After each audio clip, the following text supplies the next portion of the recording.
For 6 long years, Caleb Thornton had started his Christmas morning at his brother's grave. He stood there in the biting Wyoming wind, feeling the same gut-wrenching guilt that never left him. He was the reason his brother, Samuel, was gone. Just as he whispered his usual apology to the cold ground, a sound made him turn. A woman was walking toward him through the snow, looking thin and desperate. And when she looked up, his heart stopped cold. She had Samuel's eyes. If you want to find out who this mysterious woman is, be sure to subscribe and follow our story. Tell us what city you are watching from in the comments below. For Caleb, Christmas was just another day on the calendar. Inside his ranch house, there were no decorations, no warmth from the fireplace. He just stared out the window at the endless snow, the coffee in his hand long since gone cold. Work was the only thing that kept the ghosts at bay. His gaze drifted to the simple wooden cross on the hillside, a constant reminder of his failure. "Merry Christmas, Sam," Caleb said to the empty room. He pulled on his coat, ready to face the day's chores because work was all he had left. That is when he saw her, a small figure moving with a purpose through the storm, heading straight for his porch. Out here in the middle of nowhere, a stranger on your doorstep was rarely good news. Caleb kept a rifle handy for just such occasions. He watched her struggle against the wind, a woman wrapped in a shawl far too thin for the weather. She reached his porch, and before she could even knock, he swung the door open. He started to ask what she wanted, but the words caught in his throat. When she lifted her face to his, the whole world seemed to stand still. She had dark, familiar eyes. They were the same eyes he had looked into 1,000 times across a campfire. The same eyes he had watched lose their light 6 years ago, right in his own arms. They were Samuel's eyes. Caleb had to grab the door frame to keep himself standing. The woman's voice was soft. "Sir, are you feeling all right?" It was not Samuel. It could not be. Samuel was buried on that hill, and the dead do not come back. But the resemblance was so strong it felt like a punch to the gut. "I am sorry to disturb you on Christmas," she said, pulling the thin fabric around her. "My name is Clara Whitmore. I am looking for any kind of work." Caleb was speechless. He just stared at this ghost who wore his brother's face. Clara spoke faster, likely mistaking his silence for rejection. "I can cook and clean. I can manage a house. I do not eat much, and I promise I will not be a bother." Caleb finally found his voice, though it came out rough. "How long have you been walking?" Clara seemed surprised by the question. "4 days, sir, all the way from Laramie. The other ranches did not need any help for the winter." She held her head high, trying to keep her dignity. "I am not looking for a handout. Just honest work. 4 days in this kind of cold was a death sentence." Caleb saw that her boots were worn through and her fingers were raw from the freezing air. "You should be dead," he said, the words blunt. "I know," Clara replied, her gaze steady, "but I am not." At that moment, something inside of Caleb that had been frozen for 6 years finally began to crack. He stepped back from the door. "Come in. Get yourself warm." Clara's relief was plain to see, but she stepped inside cautiously, as if she did not quite trust her good fortune. Her eyes took in the bare walls and the cold fireplace, seeing the loneliness that filled the house. "My name is Caleb Thornton," he said, shutting the door on the storm. "I am having some folks over for New Year's Eve. I could use an extra hand." "I can do that," she said, her voice stronger now. "Thank you, Mr. Thornton. I promise you will not regret this." But Caleb was already feeling a mix of regret and a strange, unfamiliar hope. He showed her through to the quiet house, trying not to look at her directly. Every time he saw her face, he saw his brother, and the guilt came rushing back. "The kitchen is through here," he explained. "The guest rooms are upstairs. They have not been used in a long time." "I will get them ready," Clara said. "How many people are you expecting?" 4 or 5 couples from the neighboring ranches." "That is a lot of food to prepare," she noted. "You said you could cook," he reminded her. A small smile touched her lips. "I can. I just wanted to be sure you knew what you were asking." He led her to a small room near the back. This room is not large, but it is warm. He opened the door to show her a simple space with a narrow bed. It used to be the room Samuel stayed in during his visits, back when the house felt like a home. Clara stepped inside and set down her small bag. "This will be just fine." "Thank you," she said, and the genuine gratitude in her voice made Caleb feel uneasy. She had no idea he was only keeping her here for his own selfish reasons, because looking at her was a painful reminder that felt better than the usual numbness. "I will make some breakfast," he said quickly. "You need something hot to eat." "Mr. Thornton, I am the one who is supposed to be working. I can cook." "I am already making it," he said, turning away before she could say more. He went back to the kitchen, his hands trembling slightly as he put wood on the fire. He had just let a complete stranger into his home, all because she had his dead brother's eyes. He told himself she was just a woman in need of a job. That was all. But when he looked down the hall, he saw her standing in the doorway, and the way the light framed her figure was exactly how Samuel used to stand. He poured a shot of whiskey, but he just held the glass, waiting for the shaking to stop. On a shelf, a small photo of Samuel smiled back at him, forever young. "I do not know what I am doing, Sam," he whispered to the picture, "but I could not just send her away." The two of them ate their breakfast in a heavy silence. Caleb could tell how hungry Clara was by the way she tried to eat slowly, to keep her composure. He pushed the plate of bacon closer to her. "Thank you," she said quietly. "When was the last time you had a full meal?" he asked. "The day before yesterday," she admitted. "A farmer's wife gave me a piece of bread." She had survived for 2 days in a Wyoming winter with nothing but a piece of bread. "Why are you out here all alone?" Caleb asked before he could stop himself. "Where is your family?" Clara put her fork down. Her voice was flat when she answered. "They are dead. My husband, William, was killed in a mine collapse in Kansas 3 years ago." "I am sorry," Caleb said, knowing how useless the words were. "Sorry does not bring anyone back," she said, and he knew that truth all too well. "Do you have any children?" A slight tremor went through her hand before she steadied it. "I had a son. His name was Thomas. He was 4. The past tense of that word was the cruelest thing in the world. "Diphtheria took him 2 winters ago," Clara said, her voice hollow. "I sat with him for 3 days, listening to him struggle for every breath. I prayed to God, I made promises, but it did not matter." She looked directly at him. "A fever does not care about your prayers, Mr. Thornton." Caleb felt a familiar tightness in his chest. 6 years ago, he had knelt in the snow and made the same bargains with someone who was not listening, watching the life fade from someone he loved. "My brother died 6 years ago," he said, the words coming out on their own. "It was that same winter, the coldest one I can remember." Clara looked at him, and for the first time, there was a flash of understanding between them, the kind that only exists between people who have lost everything. "Is that why you live out here all by yourself?" she asked gently. "Because of him?" "Yes," he said, "and no, I live alone because I let him down." For 6 years, Caleb Thornton lived in a cold, dark house to punish himself for failing his brother. He thought solitude was his penance, but the new woman he hired, Clara, saw it differently. "This is not protecting anyone, Mr. Thornton," she said simply. "This is just a slow way to die." Her words cut him deep. He spent the day on the furthest edge of his property, trying to outrun her voice. But when he returned at sunset, he stopped his horse on the ridge. Every window of his house was glowing with warm candlelight. After 6 years of darkness, it was alive again. He found her in the sitting room, surrounded by the ghosts of Christmas past. Evergreen boughs and tin stars hung from the mantel. They were Samuel's decorations, the ones Caleb had locked away 6 years ago. "I found them in a crate in the barn," Clara said softly, wiping flour from her hands. "I hope it is all right." His voice came out sharp as broken glass.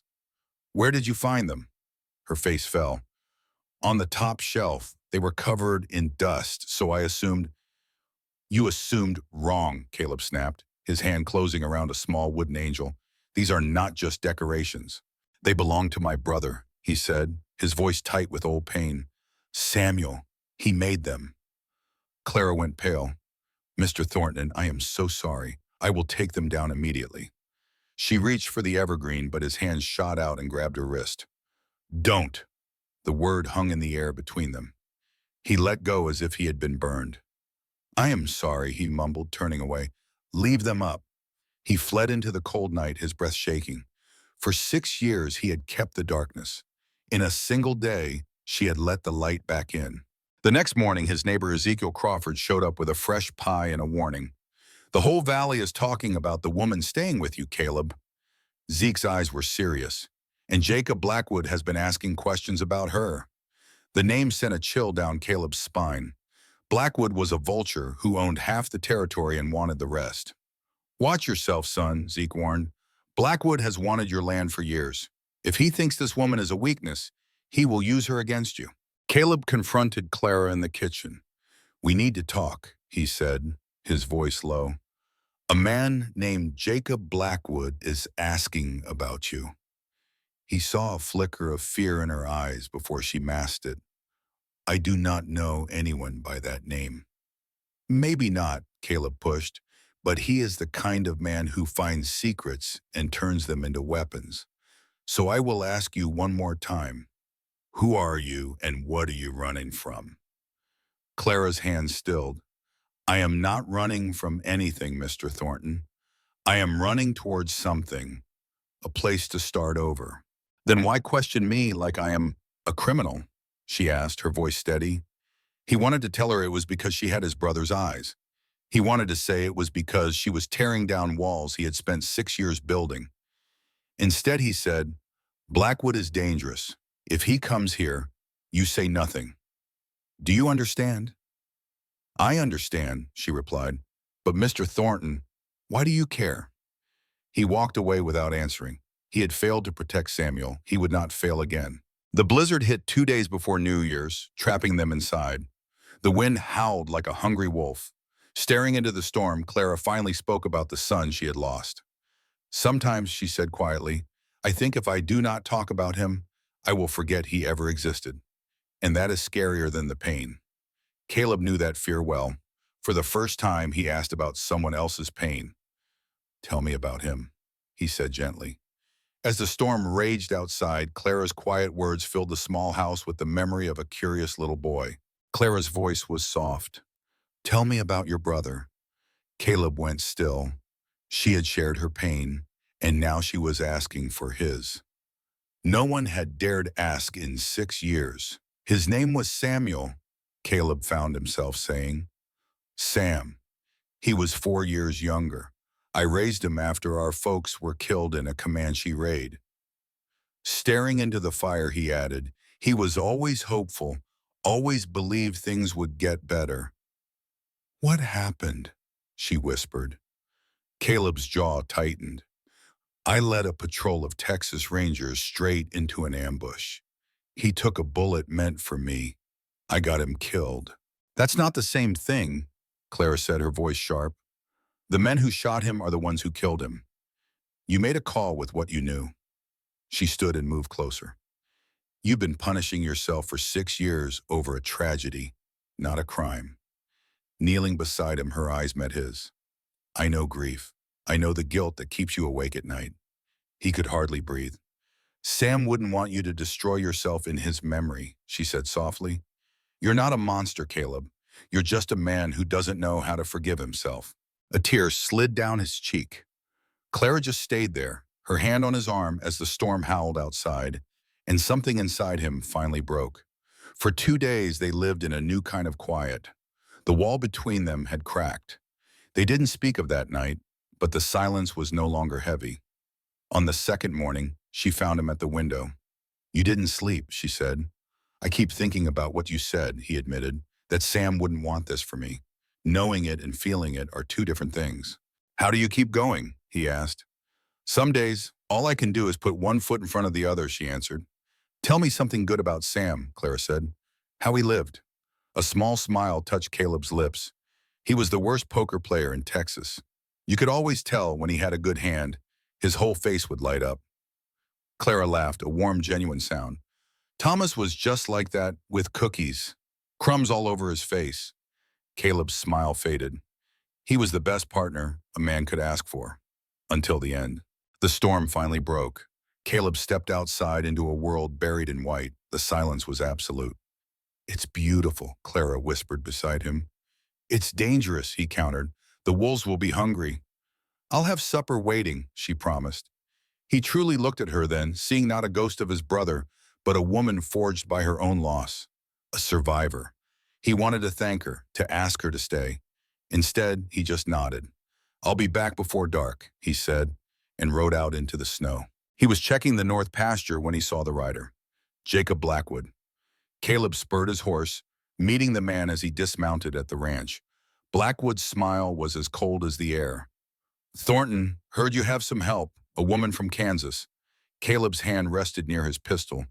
What about her? Just curious, Blackwood said, his eyes on the house. A young widow shows up out of nowhere. Makes a man wonder what she's running from. She's not running from anything. We're all running from something, Thornton. That's why we're out here. I did some checking, Blackwood continued. There is no record of a Clara Whitmore in Kansas. No mining accident. No death certificate for a Thomas Whitmore. Caleb's blood ran cold. Get off my land, he growled, his hand gripping his pistol. Blackwood just smiled. You should ask her, Thornton. Ask her who she really is. He rode off, leaving Caleb shaking with doubt. He burst into the kitchen. Who are you? He demanded. Clara's face went white. Blackwood was here. He says there is no Clara Whitmore. He's lying, she said, her hands trembling.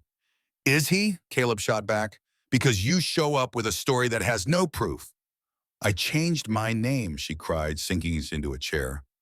My real name is Dalton. Clara Dalton. She looked up, tears streaming down her face. My husband, William, wasn't killed in a mine. He was murdered by gamblers he owed money to. They shot him right in front of us. They told me I had to pay his debts or they would take my son. So you ran. I ran. Thomas got sick a year later. Diphtheria. That part was true. I lost everyone. The story I told you was not true, she finally confessed, her voice shaking. I have been running for 2 years from dangerous men from my husband's past. Tears streamed down her face. I never meant to bring trouble to you. I should leave. No, Caleb said, the word firm and clear. Clara stared at him, surprised. You are not leaving. I do not care what your husband did. You are here now and you are under my protection. But why? She whispered. You barely know me. He met her gaze. He couldn't save his brother, but maybe, just maybe, he could save her. Years. I'm not taking it back, Caleb stated plainly.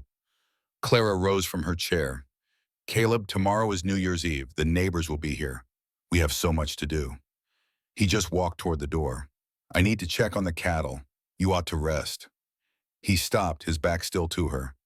Thank you, she whispered, for believing me. He couldn't turn to face her, afraid of what he might do. Get some rest, he said again, and stepped out into the biting cold. That night, sleep was a stranger to Caleb. He just lay there thinking about Clara, about the danger she was in, and about the look in her eyes when he'd sided with her. Around midnight, he gave up and went to the study. He picked up the old photograph of his brother Sam. What do I do, Sam? Sam, he asked the empty room. As he set it down, he noticed a desk drawer was open just a crack. He hadn't touched that drawer in years.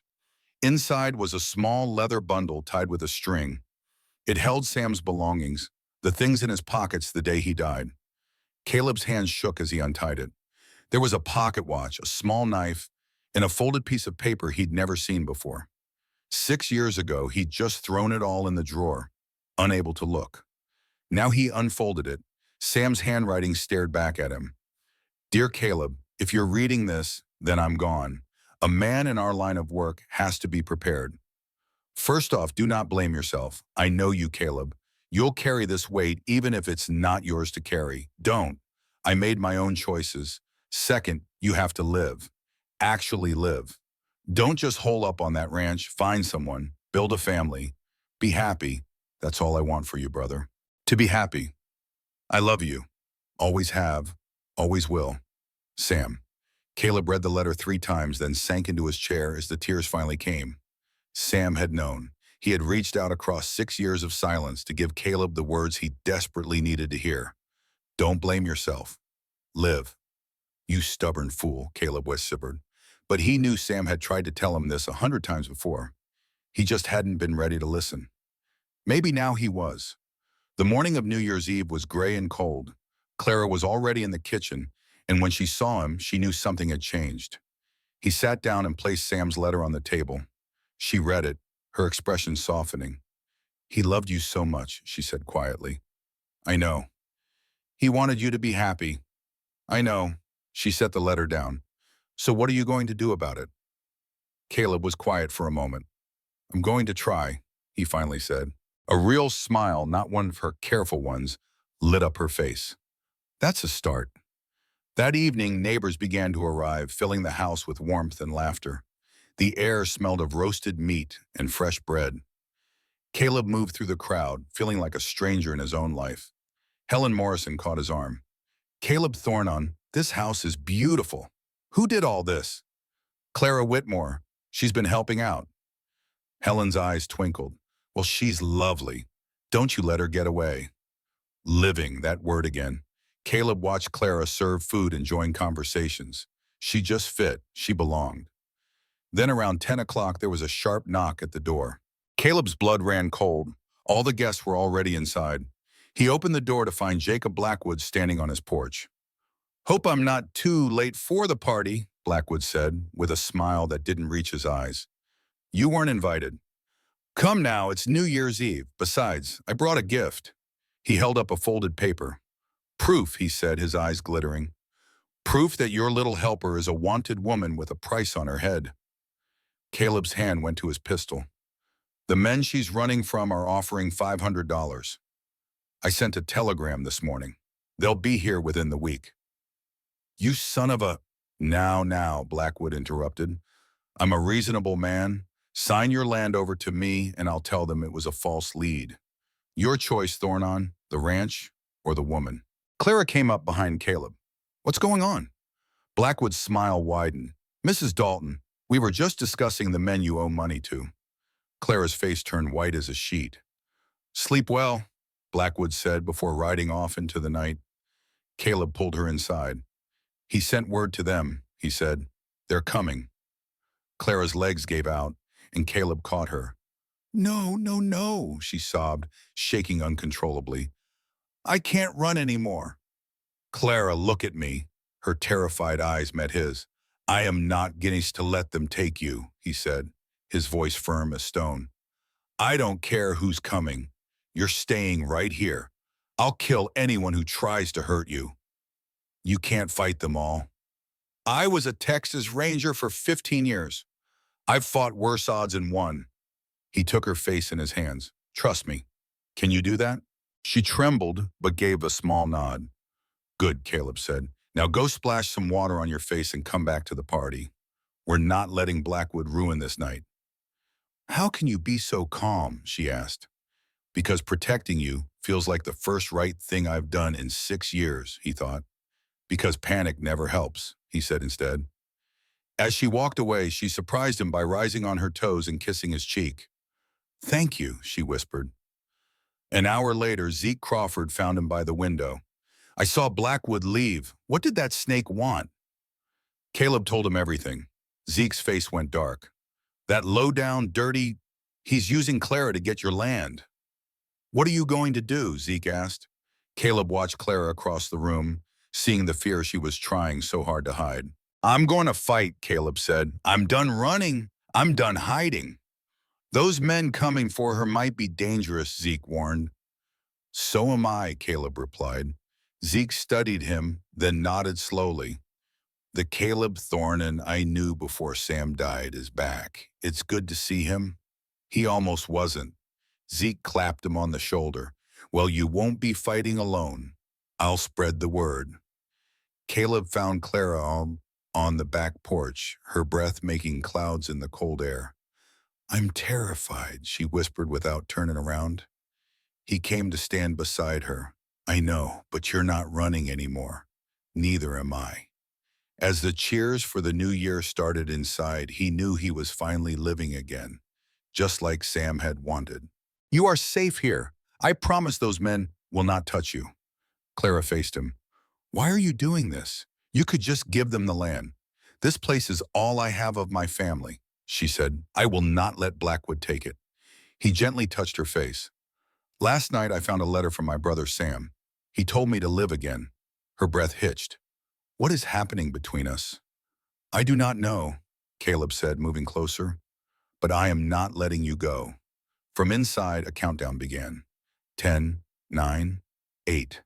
I am scared, she whispered. So am I, he said as the voices hit 3, 2, 1. He kissed her then, a real kiss full of unspoken words. As the neighbors cheered the new year, she kissed him back. When they finally parted, she was crying. It has been 3 years since I was kissed, he admitted. For me, it has been 6. She laughed through her tears. What a mess we are. He smiled. But we found each other. So what now, she asked. Now, he said, taking her hand, we go inside. Tomorrow, we will figure out how to fight together. Back in the house, Zeke gave Caleb a knowing grin. For the first time in 6 long years, Caleb felt a flicker of hope. Tonight, that was more than enough. How much time do we have? She asked. 3, maybe 4 days, he answered. It is enough. Zeke is gathering the other ranchers. Clara pulled away. I cannot ask them to risk their lives. I will leave. Caleb caught her arm. And go where? Running does not work, Clara. I tried it for 6 years. Her eyes filled with tears. Then stop running, he said gently. Stay here. Fight with me. I do not know how to fight. You have been fighting your whole life just to survive. You are a fighter. What if you get hurt because of me? She whispered. That is my choice, he said firmly. We have 3 days. Let us use them. That afternoon, Zeke brought grim news. Some folks are with us, he said. But Blackwood has been spreading lies that you are a thief. Some families have backed out. Clara's voice was steady. You are risking everything for a stranger. Zeke looked her in the eye. We know Caleb, and he trusts you. That is good enough for us. That night, Caleb taught Clara how to shoot. Her hands shook as she held the heavy pistol. Keep your eyes open, Caleb coached from behind her. Squeeze the trigger, slow. The shot went wide, knocking her back against him. This is hopeless, she said after missing again.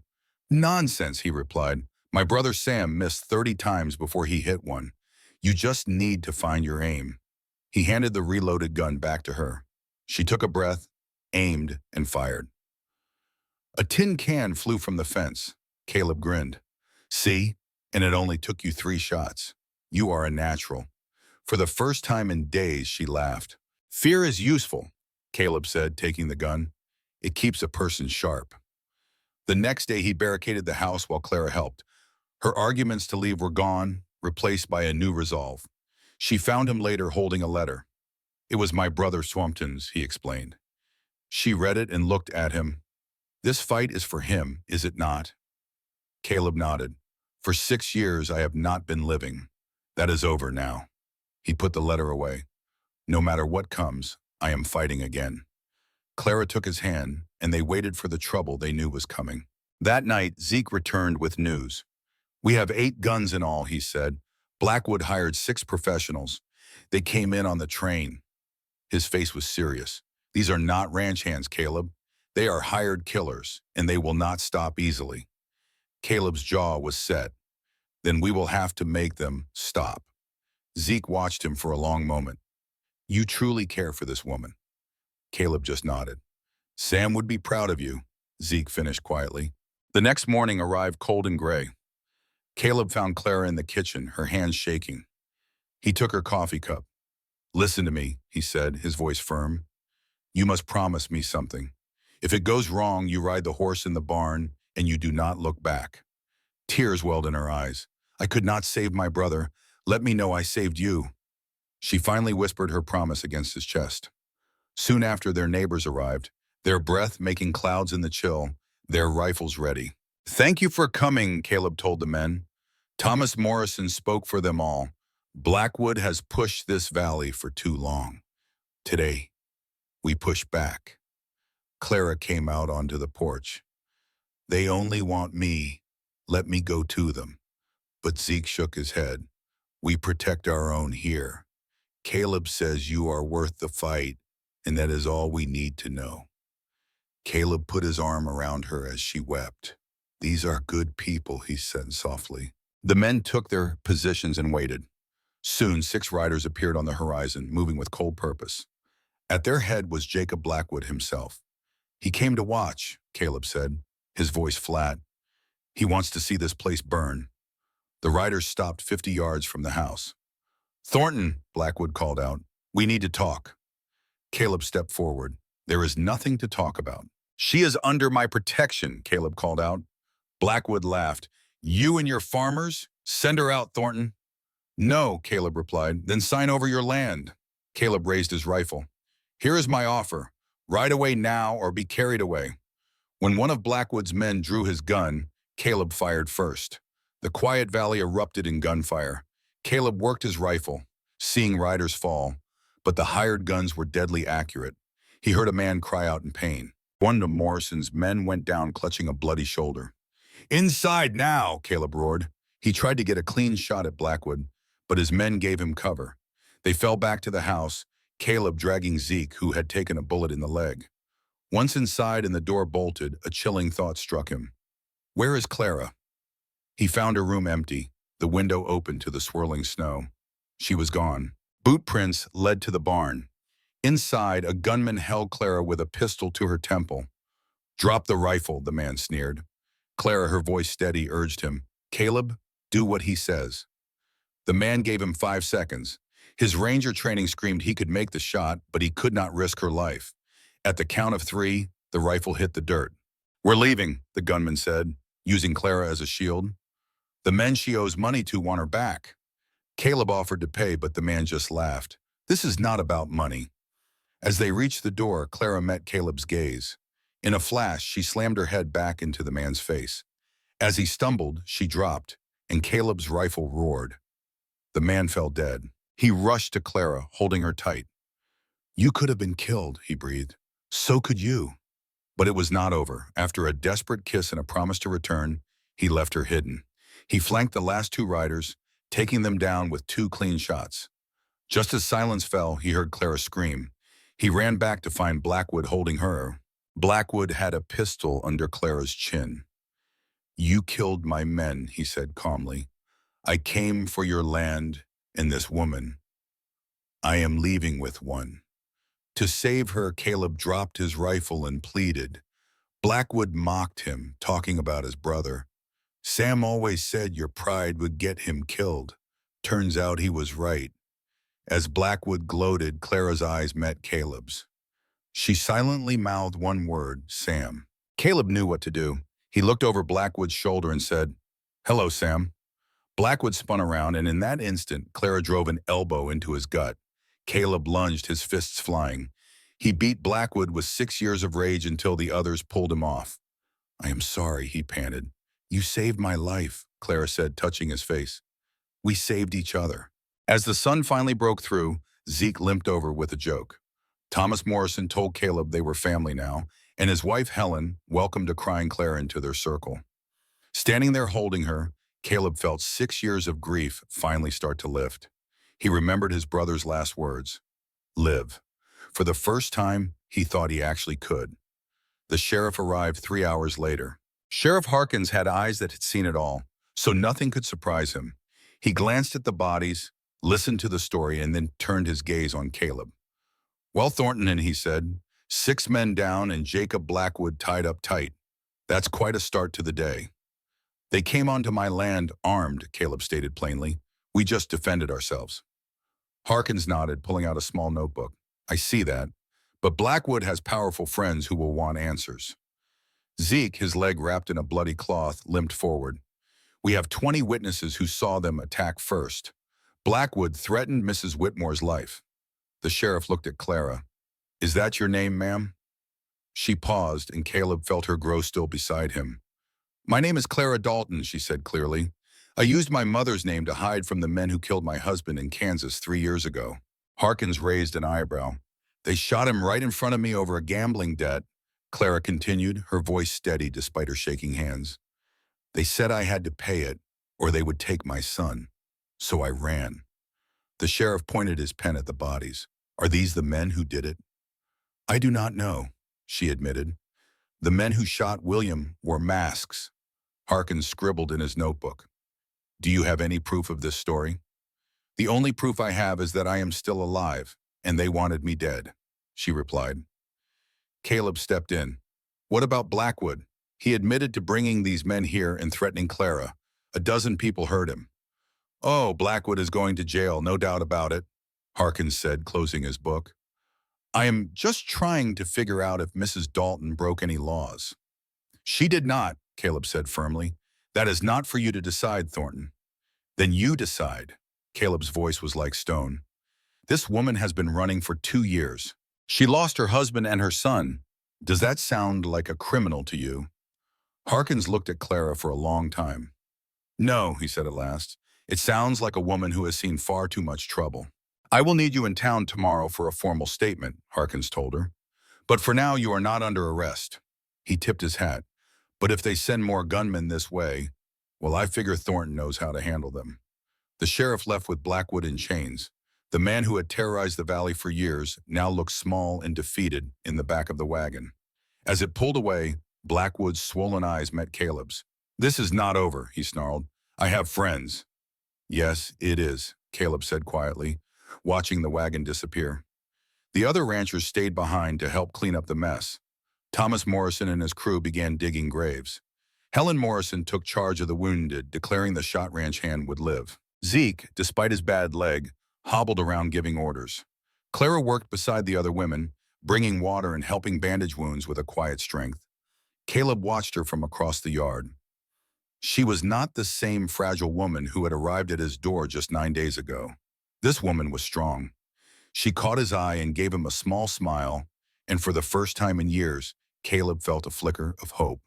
That evening, the ranchers gathered in Caleb's kitchen, tired but triumphant. Helen had made a big pot of stew, and Zeke had found a bottle of whiskey. They ate in and drank, their fear replaced by relief. Did you see the look on Blackwood's face when Caleb dropped that first man? Thomas Morrison said with a laugh. And what about when Clara headbutted that big fella? Zeke added, raising his glass. Clara blushed. I just did what Caleb taught me. I saw an opening and took it. I never taught you to headbutt anyone, Caleb said with a grin. You taught me not to give up, she replied. The room filled with laughter. Caleb stood, and the room grew quiet. For 6 years, I have been a lousy neighbor. I shut all of you out. Caleb, you do not have to, Helen started. Yes, I do, he insisted. You all deserve better. And today you showed up anyway. You fought for me. I do not know how to repay you. Thomas Morrison stood and clapped Caleb on the shoulder. You do not repay family. Then let me try to be worthy of it, Caleb said, raising his glass. To my neighbors, and to the woman who reminded me what family truly means. Everyone turned to Clara, who had tears in her eyes. I do not deserve this, she whispered. You deserve more, Caleb said, walking over to her. He pulled her to her feet and kissed her right there in front of everyone, as the room erupted in cheers. When they finally broke apart, Clara was laughing through her tears. You are impossible, she said. So are you, he replied. I guess we are perfect for each other. After the neighbors left, Caleb and Clara stood on the porch under a sky full of stars. What happens now? She asked. Tomorrow we go to town and make sure Blackwood stays behind bars, he said. And after that, we figure out what we want. What do you want? Caleb looked at her. I want you to stay, he said simply. Not because you need a job or a safe place, but because you want to be here. I want to be here, she whispered. Good, he said, taking her hands. Then I want to build something with you. This ranch, a life, whatever you will let me. You barely know me, she said. A week ago, I was a stranger. A week ago, I was a man just waiting to die, he answered. You changed all of that. He pulled her closer. I am not asking you to marry me. Not yet. It is too soon. But I am asking you to stay and see if two broken people can build something whole together. She rose up on her toes and kissed him softly. Yes, she whispered. I will stay. The next morning, a rider appeared on the horizon. It was not the sheriff. It was a stranger. Caleb's hand went to his pistol. Get inside, he told Clara. The rider was a young man, barely 20, in clothes made for the city, not the country. Are you Mr. Thornton? The young man asked as he stopped his horse. Who is asking? My name is Peter Dalton. I am looking for my aunt. Clara Dalton. Caleb's grip on his pistol loosened just a little. Your aunt? Yes, sir. My father was William Dalton, her husband, Peter said, dismounting with his hands up to show he meant no harm. I have been searching for her for 2 years. Clara appeared in the doorway behind Caleb. Peter, she gasped. The young man's face lit up. Aunt Clara, thank God. He started toward her, but Caleb blocked his path. Hold on, Caleb's voice was hard as iron. After 2 years of men hunting you, a relative just happens to show up the very next day. That is too convenient. You are right to be careful, Peter said, stopping. But I can prove it. My father had a birthmark on his left shoulder, shaped like a crescent moon. Clara made a small sound. That is true. And my aunt has one too, Peter continued, on her right ankle. A little brown spot she has always had. Caleb looked at Clara, who nodded slowly. He is telling the truth. She rushed to her nephew, Peter. Oh, you have gotten so tall. The last time I saw you, you were barely 17. I am 20 now, Peter said, holding her tight. He explained everything, his father's debts, his mother's death, and how he had been searching for her for years. He heard a story about the gunfight and had to see if it was his aunt. Caleb watched them, a new fear rising. This boy was here to take her away. The man introduced himself as Peter, Clara's nephew. He explained that after criminals destroyed their family home, he had spent years searching for her. You are all the family I have left, he said. As they spoke, Caleb felt a distance growing between himself and Clara. Later, Peter found him. Thank you for what you did, the young man said, offering his hand. My father would be grateful. Caleb simply nodded. That night, Clara found Caleb alone in his study. You have been distant, she said. He would not look at her. Your nephew is here to take you back to a better life. She crossed the room and made him meet her gaze. Those men are gone. I am not running anymore. You taught me how to stand and fight. He shook his head. You deserve more than this place, and more than me. She touched his face gently. Let me be the judge of what I deserve. He finally admitted his great fear. I have lost everyone. I cannot lose you too. She leaned close. You will not lose me. I will stay for as long as you will have me. Sam told you to live, Clara said gently. This is living. It is messy and frightening, but it is real. Caleb smiled. You have become quite wise. I had a good teacher, she said, curling up against him. Peter stayed for 3 days, helping with chores and proving he was a harder worker than his city clothes suggested. On his last night, he spoke with Caleb alone in the barn. I'm leaving for California tomorrow, he announced. There is good work out there. A man can make something of himself. Peter got straight to the point. Do you love my aunt? Caleb met his gaze. I believe I do. What I feel for her is real. Then take care of her, Peter said. She has been through too much. I would die before I let any harm come to her. They shook hands, no longer strangers. The next morning, Caleb held Clara as she cried, watching Peter ride away. You are not alone anymore, he told her softly. I know, she said. Good, he replied, kissing her forehead. Because I was thinking, come spring, we could help put a new roof on the church. Clara smiled. You being social? Sam would be proud. Caleb looked toward the hill where his brother was buried.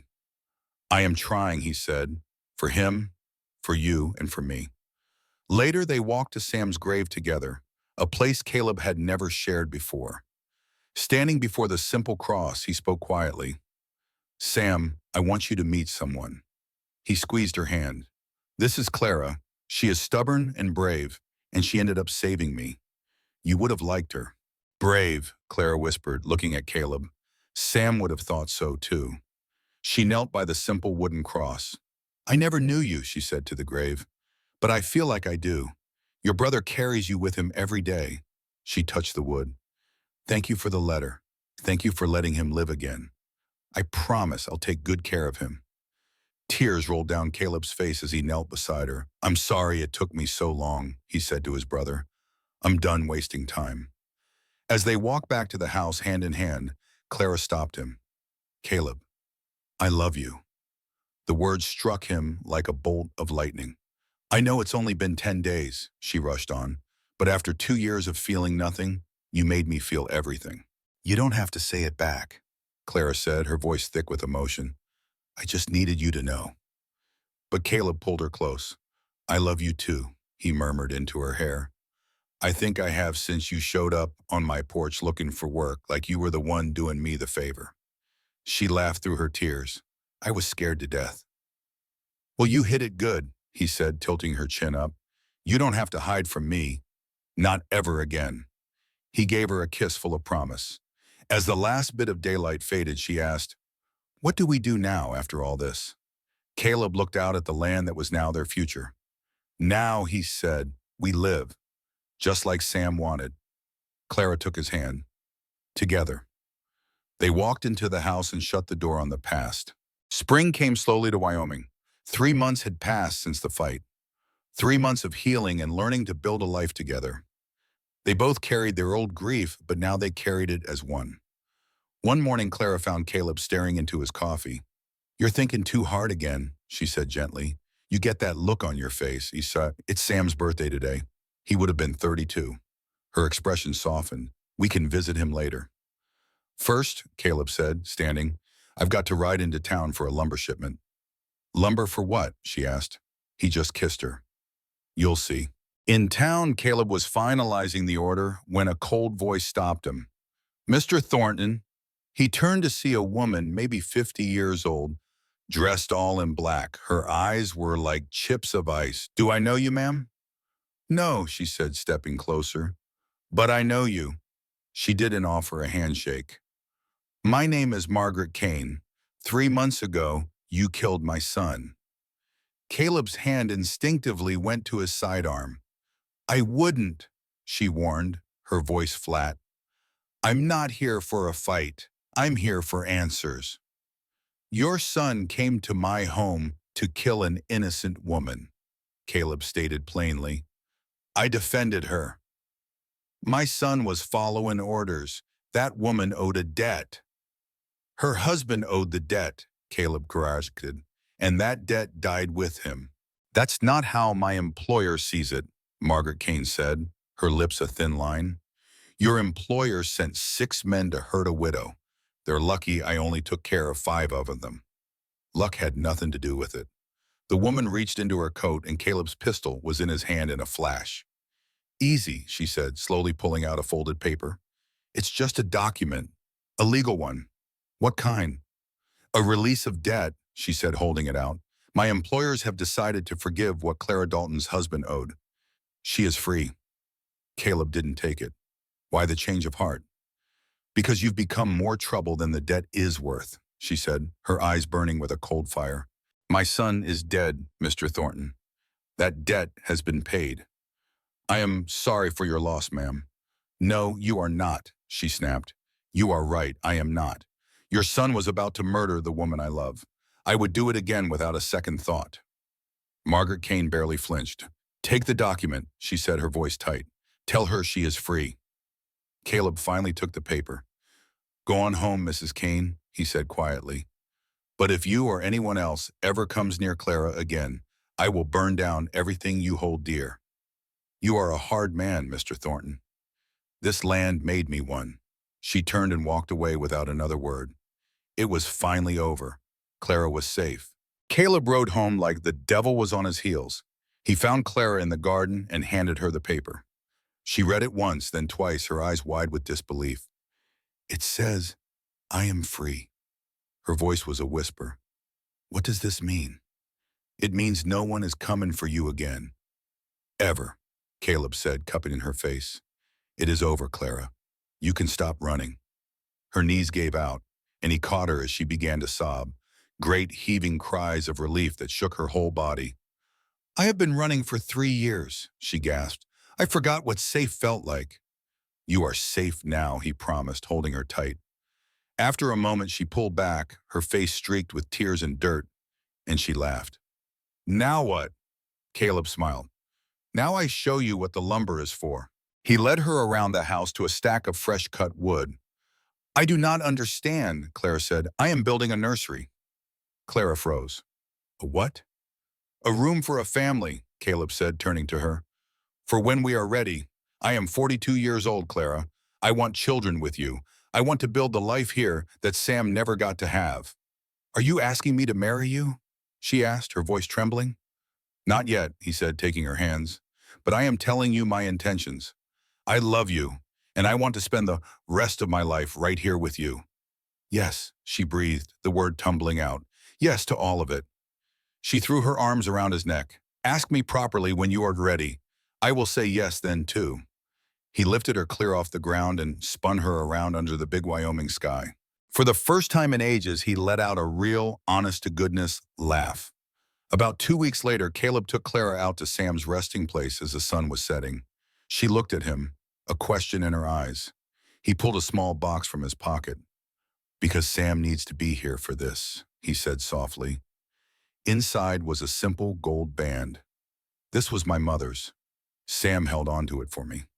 With his brother's grave beside them, Caleb got down on one knee. Clara Dalton, you walked into my life on Christmas Day, and you taught me that grief doesn't have to be a life sentence. I have loved two people in my life, my brother Sam, who I lost, and you, who I found. He held up the ring. Will you marry me? Tears were streaming down her face as she knelt in front of him. Yes, she whispered. 1,000 times, yes. He slid the ring onto her finger, a perfect fit. As the first stars appeared, Clara whispered, Thank you, Sam, for telling him to live.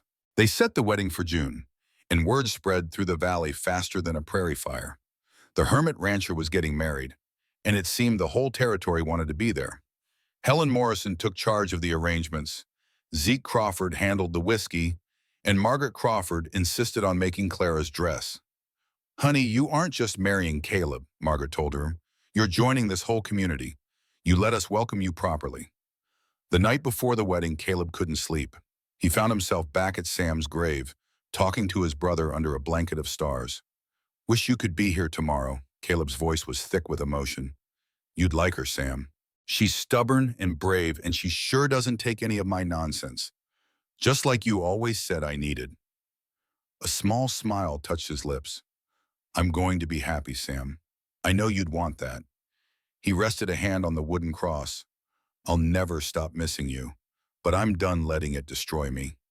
He stayed there until dawn, then went home to marry the woman he loved. The whole valley turned out. Pastor Jenkins performed the ceremony right there in the yard, turning a place of past violence into a place of new beginnings. Clara walked toward him in a beautiful dress Margaret had sewn by hand, with wildflowers in her hair. Her eyes were already shining with happy tears. You look beautiful, Caleb whispered. She grinned. You look terrified. I am, he admitted. Good, she said. So am I. And they stood there, smiling at each other like two fools who had finally found their way home. The preacher's voice rang out, clear as a bell. We're gathered today, he said, to join Caleb Thornton and Clara Dalton. Caleb barely heard him. He was looking at Clara, the woman who showed up on his doorstep one Christmas, a ghost with his dead brother's eyes. She was the one who pulled him back into the light. Do you, Caleb Thornton, take this woman to be your wife? I do, Caleb said, his voice steady. And do you, Clara Dalton, take this man? I do. Then I pronounce you husband and wife. The preacher beamed. You can kiss your bride. He pulled her close, a kiss full of promises they aimed to keep. The crowd hollered, and old Zeke fired a pistol in the air, sending the horses scattering. It was beautiful chaos. For the first time in years, Caleb felt pure joy. The party was in full swing, but they slipped away while Zeke was telling some tall tale about the big gunfight. They walked hand in hand to the hill where Sam was buried. I wanted him to be here for this, Caleb said, his voice quiet. He is. Clara squeezed his hand. He's part of it all. Standing before the simple wooden cross, Caleb spoke to his brother. I got married today, Sam. You would have loved her. Clara stepped up. I promise I'll take good care of him, she whispered to the grave. Thank you for sending me to him. Caleb wrapped an arm around her shoulders. Let's go home, Mrs. Thornton. Clara smiled at the sound of her new name. That first winter was the happiest Caleb could remember. They fixed up a small room, painting it a soft yellow. One day, Clara stood in the doorway. It's a little empty, she said, then turned to him with shining eyes. But it won't be for long. I'm pregnant, Caleb. His breath caught in his throat. He just stared until she took his hand and placed it on her belly. We're having a baby. He couldn't find any words, so he just pulled her into a hug, holding her tight. Our children will know all about their Uncle Sam, Clara whispered. They'll know he wanted their father to be happy. The words felt like a dream. I'm going to be a father. You'll be a wonderful one, Clara said, touching his cheek. I've seen how you fight for the people you love. He kissed her then, a slow, grateful kiss. Spring came and life returned to the ranch. Laughter echoed in halls that had been silent for too long. Zeke found him staring out the window one afternoon. Quite a change, Zeke said, shaking his head. I remember when you were just a ghost walking these floors. Figured you'd waste away. I almost did, Caleb admitted. She saved you, Zeke said plainly. We saved each other. Zeke clapped him on the shoulder. Sam would be mighty proud of the man you are now. Caleb's throat felt tight. I hope so. I know so, Zeke said, turning to leave. Now, I'll let you be. Some of us have work to do. A little later, Clara came inside, a smile on her face. Was that Zeke? Yep, came to check on me and to check on you. She kissed him. When are you going to believe you deserve all this good? I'm working on it, he mumbled. Well, work faster. Your son is going to need a father who believes in himself. Son, he asked. She just smiled. A mother's intuition. She was right. Come late summer, a screaming, red-faced boy arrived. Caleb's hands trembled as he held him for the very first time. He's perfect, he whispered. What should his name be? Clara asked, tired but glowing. Caleb looked down at the tiny life in his arms. Samuel, he said, for his uncle. Tears welled in Clara's eyes. That's beautiful. Little Samuel opened his eyes and Caleb felt his whole world shift. Hello, Sam, he said softly. I'm your father. I'm going to love you more than anything. 2 years flew by. It was Christmas morning and snow was falling softly outside the kitchen window. The house was filled with the warmth of a fire and the chatter of friends. Clara came up beside him, their son balanced on her hip. What are you thinking about? She asked. I was just remembering another Christmas, he smiled, when a stubborn stranger knocked on my door. Clara laughed. I wasn't begging, I was negotiating. She leaned against him, warm and real. I'm also thinking about Sam, Caleb said, and about how he told me to live. He looked around the room at the smiling faces, at his wife, at the son who carried his brother's name. I think he'd be proud. He would be, Clara whispered, kissing his cheek. Caleb's eyes drifted to the mantel. Next to a new family photo sat Sam's old picture, forever young and hopeful. Caleb touched the frame. Merry Christmas, Sam, he murmured. Then he turned and joined his family, walking into the warmth and the life his brother had always wanted for him. Outside, the snow covered the hillside and the wooden cross stood watch. It was no longer just a marker of grief, but a monument to love and second chances. Inside the house that was once a tomb, a family was celebrating. A man who had been dying for 6 long years was finally truly alive.